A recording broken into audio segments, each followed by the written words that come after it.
Hack number 1 for listen then speak questions for the Duolingo English test is to use your posture. I know that sounds weird, but hear me out.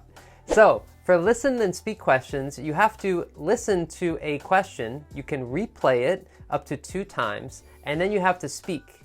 It's going to be hard to remember the questions when you're speaking, actually. The question will be pretty simple, but you have to speak for a long time, and it's going to be easy to forget what the question was. So you want to use your posture to help you focus. And so what does that posture look like? Well, the first thing you want to do is make sure that you have your back straight because your body is connected to your voice. If you see the way I'm here right now, my back is straight and I'm looking forward because this has an impact on how I speak. If I'm kind of relaxed and just chilling out, it's harder for me to speak with confidence, actually. So this is one reason why I look kind of stiff when I'm doing these things. And so another benefit is that it improves your confidence, right? So if your back straight, chest is out, you're more confident. Another benefit of having good posture is that you have better focus. And that's what's so important for listen then speak questions, that you have to remember the question that you're answering for over 60 seconds when you're speaking. So having a good posture helps you focus better. Another benefit is that it helps you with natural speech, especially if you have hand gestures. You don't have to do too many hand gestures, and actually for the Duolingo English test, you can't do too much because you have to kind of keep your face in the screen the whole time. But a little bit like this, a little bit of hand gestures, this really does have an impact on your voice. So make sure you do that. The next thing that you want to do is that you want to have your mouth open so it sounds clearer and louder. Make sure you have you don't have to be like so wide or anything, but you want to have your mouth open so you speak clearly and naturally, and it's easier for you to be understood. I talked about the importance of having an open mouth in the last video from Read Then Speak questions. Okay, so you want to have good posture to help improve your performance for listen then speak questions. That's hack number 1.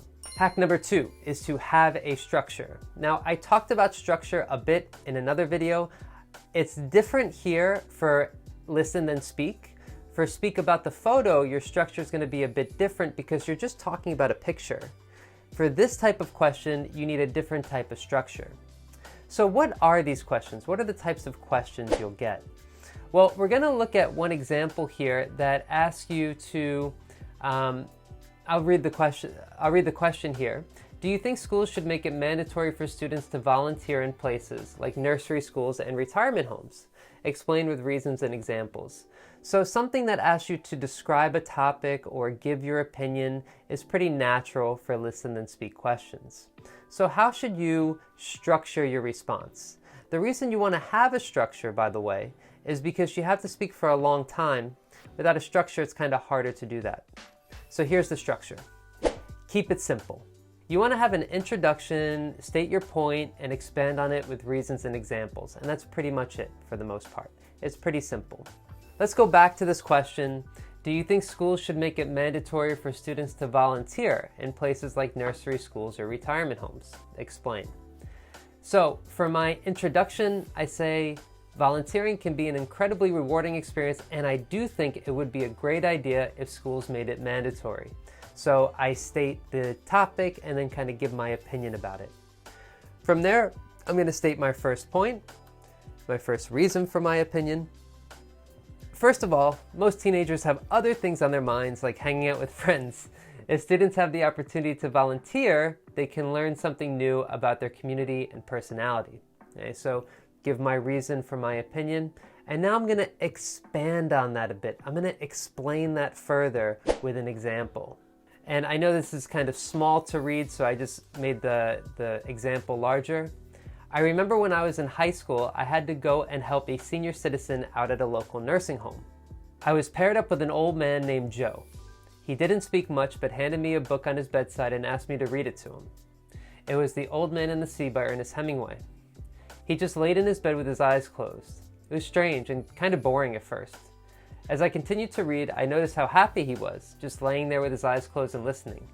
I soon lost myself in the story and time flew by. Now let me just answer one question. This is not a real example. I made this up. It's a complete lie. And that's okay. This is not a truth-telling test. It's to just check your English proficiency.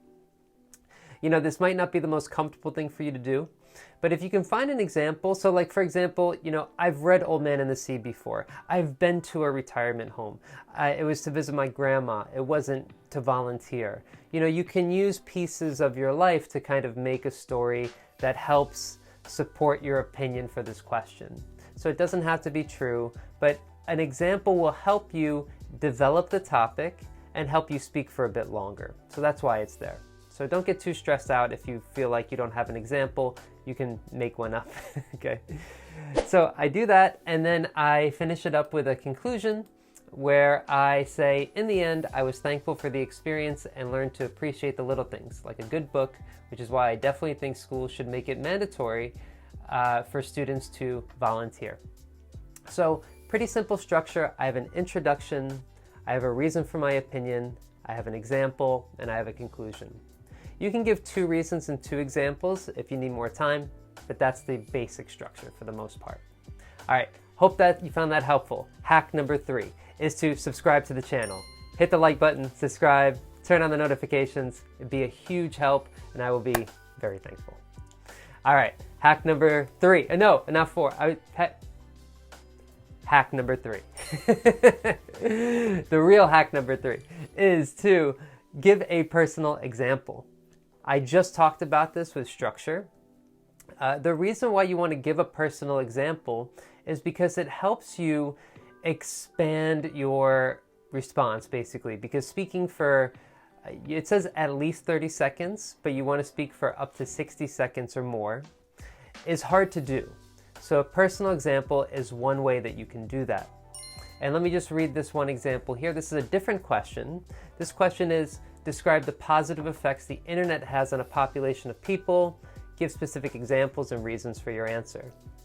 So I'll just read the part highlighted in red. When I was a kid, I didn't know anything about world geography. I ate mostly fast food and watched American cartoons. This example is true, by the way. Local food, language, culture, and customs was all I had access to at that time. The world has totally changed with the internet.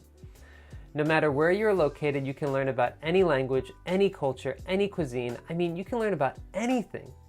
Kids can learn about things like Japanese cuisine, Pokemon cards, French cinema, and the list goes on and on.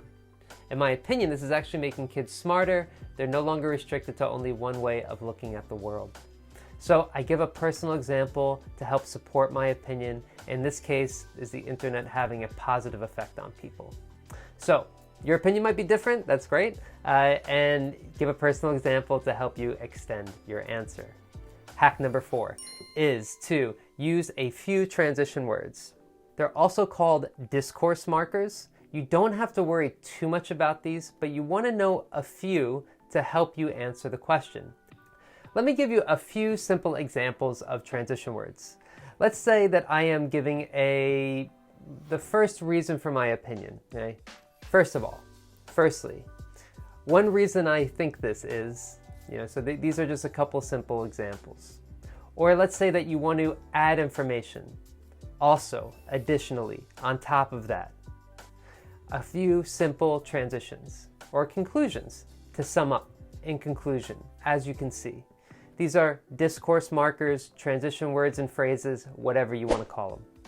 Here are a few from my own speaking response here. As you can see, I just did a few. First of all, I remember when to introduce an example, and in the end for a conclusion. Don't need a lot, but just have a few of them so you have an idea of how to transition from one idea to the next idea. How to get from your introduction to your reason. How to get from your reason to your example. How to get from your example to your conclusion. Those are the big times you need a transition word or discourse marker. Another example, when I was a kid, in my opinion, to sum up. You can take a look at this table. This has a pretty good list of all the different transitional words and phrases and discourse markers. I think it's pretty helpful. You could take a screenshot of this so you can practice some of these. Just pick a few that you want to use and that you feel comfortable using. The last hack number 5, is to get a production score from tstprep.com. I think this is so useful to get feedback from a teacher who has experience with this test.